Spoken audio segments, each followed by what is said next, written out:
Fala galera, tudo bem com vocês? Recentemente rolou mais um Plat Chat, que é um podcast da língua inglesa, composto por alguns casters e analistas de Valorant. E lá eles comentaram sobre a final que rolará amanhã entre NiP e Crew pelo Last Chance Qualify. Eles analisaram a partida, falaram bastante sobre a NiP e escolheram quem na opinião deles iria vencer a partida. E também comentaram brevemente o fato da Loud depender da NiP para poder se classificar diretamente para os playoffs. Caso a NiP vença a Crew, a Loud já estará diretamente nos playoffs do Masters. E caso a NiP perca, a Loud precisará jogar a fase de grupos. Vamos conferir o que eles falaram. Lembrando que o link pro podcast completo tá na descrição, então já passa lá e deixa aquele like pra fortalecer o trabalho dos caras. Let's see who we predded for this match. Who do we go Oh, for? oh God. Wow. Well, well, Is it more fun to have a curse or is it more fun? See, I'm flip-flopping on this one. I think there is a chance that Crew takes it. So, I think are you gonna flip? I might. I'm trying to think. Do it for Brazil, Josh. Because I don't Switch think for Brazil. I don't think this is a plat chat guarantee. I would not give this the Plat Chat guarantee. I'm gonna flip. I'm gonna flip. You're gonna the flip pred. it? Yeah. Okay. I'm gonna go for Crew here. I think NIP are the favorites, and I think that they've actually improved more since the last time we saw them compared. Well, actually, I'm not sure that's true because Crew looked shocking at Reykjavik. Have they don't- improved? We literally just said they're playing 2020 comps.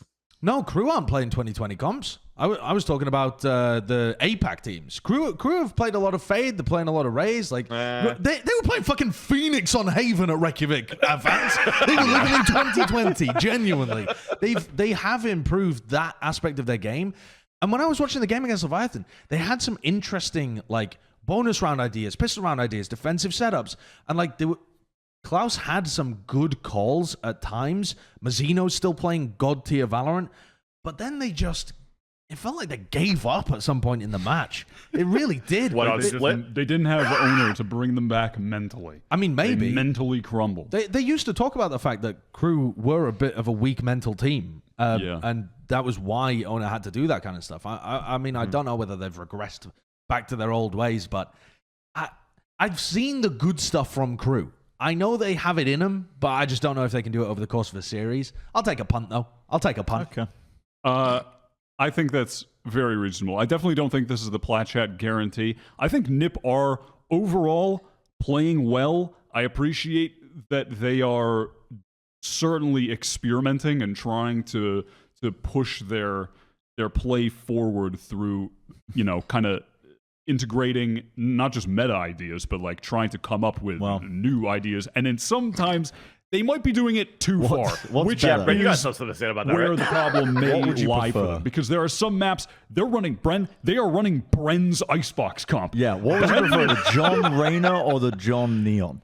Because they've gone... Well, I mean... John Reyna. If I have Neon, to choose one because- for The Neon, Icebox. right? I mean, Reyna's just not But good also, in a KO world. About that, the neon walls on Icebox. I was trying to watch that game, and I'm like, I'm gonna pay attention to John Neon and see how many walls are gonna come up. He Telling didn't you. buy it for like half of the rounds or 3/4 of the rounds, and the time that he's used it was like once where it wasn't even useful. So I would rather take John Reyna over John Neon if he's not gonna use any of the kit. they're trying to do I interesting wouldn't. stuff. I am worried that they might Team Liquid themselves. They might experiment too hard and lose because of it, where if they just reverted to something a bit more standard, that would have resulted in the win. Like, there are a lot of moments. I mean, Icebox is kind of... I keep harping on Icebox, but, that was a map too where, like, Shandy was playing Killjoy, and he was opping, and he was positioning himself in, like, chamber locations and making chamber-esque plays, like being on rafters, pushing out of a smoke with the op, but he's on Killjoy, and he just gets caught. Like things like that where it's like they're going for something innovative, but I don't think it's as fleshed out as it needs to be. And I'm worried they may Team Liquid themselves. They may experiment too hard at the wrong time, where on some of the maps, if they played something a little more standard, they'd come away with the win because the player quality is really high. Like, I think... I mean, Shawnee is in crazy good form right now, and he certainly may be the catalyst for their win, no matter what agent he's playing. But they might need to rein it back a little bit on some of the maps. But it's the stakes of whether or not Loud make it to playoffs. It's absolutely absurd that Loud need to rely on NIP winning this Yeah. game to not. It They is made the absurd. finals. They might end up being in groups. It's just crazy.